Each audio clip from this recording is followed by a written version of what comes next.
अभी बात करते हैं जनाब लॉन्ग मार्च पर जो फायरिंग का वाकया पेश आया, उसके बाद कल अदालत की जानिब से हुक्म दिया गया कि 24 घंटे के अंदर इसका मुकदमा दर्ज किया जाए, FIR दर्ज की जाए, क्योंकि 5 दिन गुजरने के बावजूद भी इमरान खान पर जो हमला हुआ उसका मुकदमा नहीं दर्ज किया गया, जिसके बाद अदालती हुक्म के बाद बिलाखिर कल ये FIR दर्ज हुई।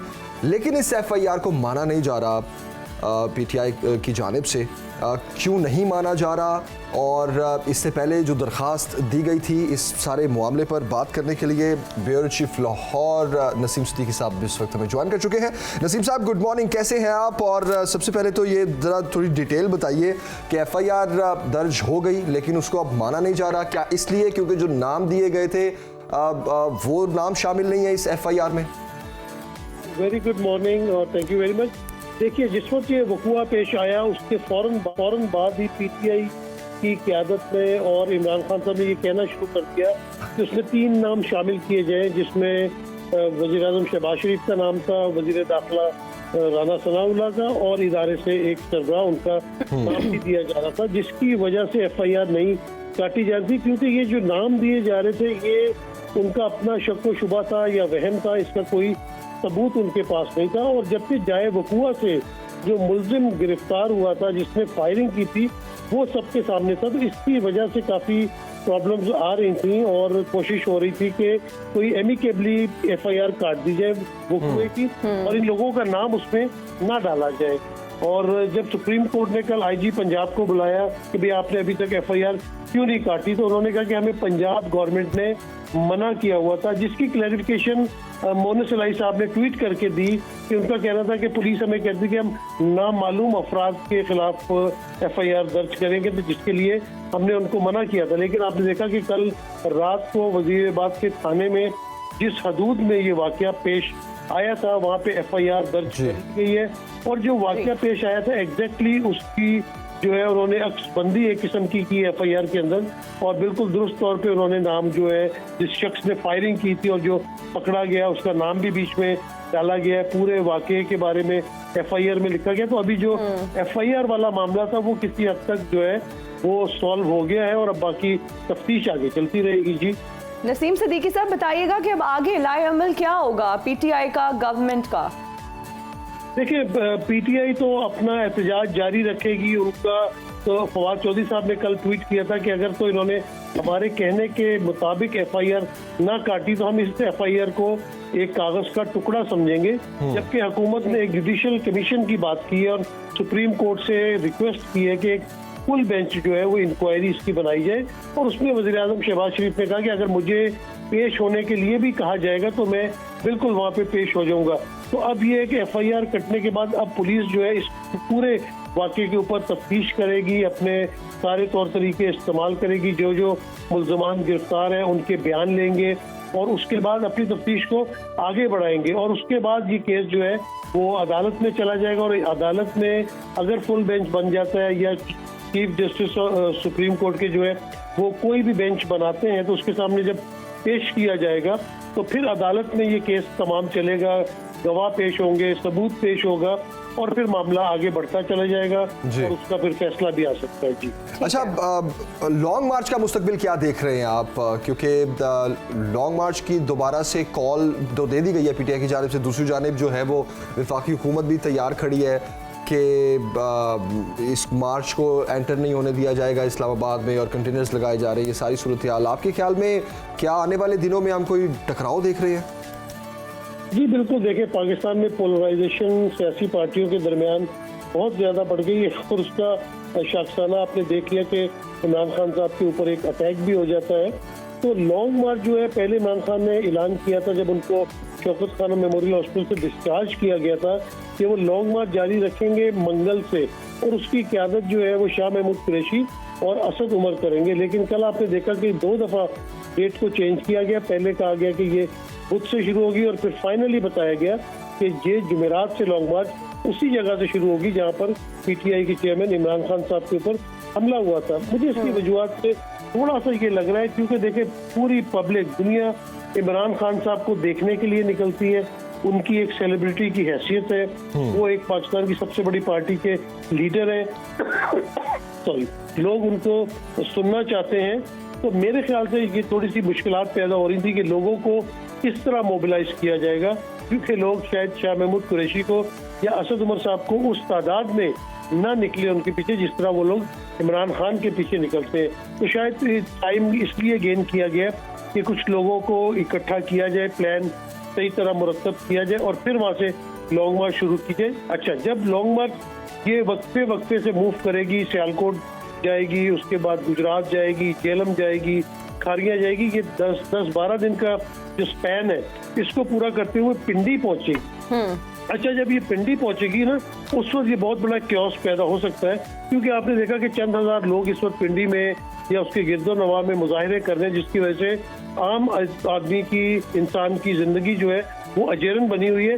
तो जब ये लाखों की तादाद में सब तरफ से काफिले आएंगे, पंजाब से काफिले आएंगे, आज़ाद कश्मीर से काफिले आते हैं, गिलगित बल्तिस्तान से आते हैं, खैबर पख्तूनख्वा से काफिले आते हैं, तो पिंडी चौक हो जाएगा। पिंडी चौक हो जाएगा। अगर इनको इस्लामाबाद में घुसने की इजाजत नहीं भी मिलेगी तो अगर पिंडी की सड़कों पे आप 2-4 लाख लोग ही लगा लें, अगर वो लोग वहाँ पे मौजूद होंगे तो फिर पिंडी वालों की लाइफ जो है वो कितनी मुश्किल हो जाएगी। तो एक क्योस होने वाला है और काफी इस तरह की जो वाक़यात है। नसीम सदीकी साहब, सिक्योरिटी के इंतजामात की थोड़ी सी बात करते हैं कि आप तसल्ली बख्श समझते हैं अब इस लॉन्ग मार्च के लिए?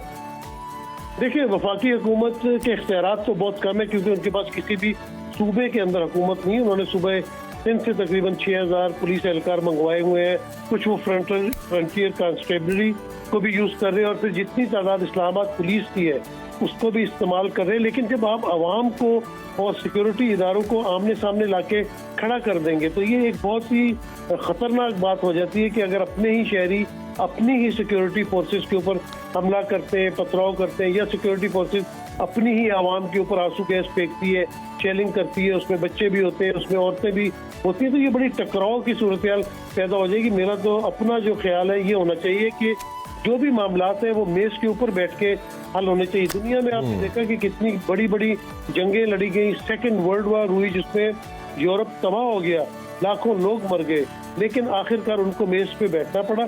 और आज अगर आप यूरोप को देखें तो तरक्की की राह पे गामजन है, पाकिस्तान की मईशत बहुत नीचे जा रही है। हमें यकजहती की जरूरत है, इदारों के साथ इस तरह की इल्जाम तराशी नहीं होनी चाहिए। हमारे इदारे के लोगों ने पाकिस्तान की खातिर, पाकिस्तान के लोगों की खातिर, पाकिस्तान की जमीन की खातिर अपना खून का नजराना पेश किया हुआ है।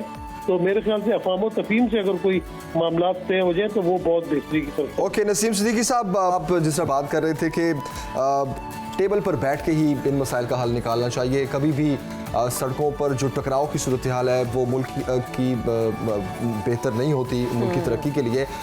इसी रिलेटेड मैं आपसे सवाल पूछना चाहूँगा, जिस तरह 21 नवंबर को भी सऊदी फरमानरवा पाकिस्तान आ रहे हैं, उनका विजिट शेड्यूल हुआ है, और इसके अलावा जिस तरह शहबाज शरीफ साहब जो हैं वो गैर मुल्की दौरे कर रहे हैं और अच्छी खबरें भी आ रही हैं, कुछ ग्रांट्स मिलने की भी तवक्को है, और कुछ जो हमने लोन्स उतारने हैं उसमें भी हमें थोड़ी फ्लेक्सिबिलिटी मिलेगी टाइम की।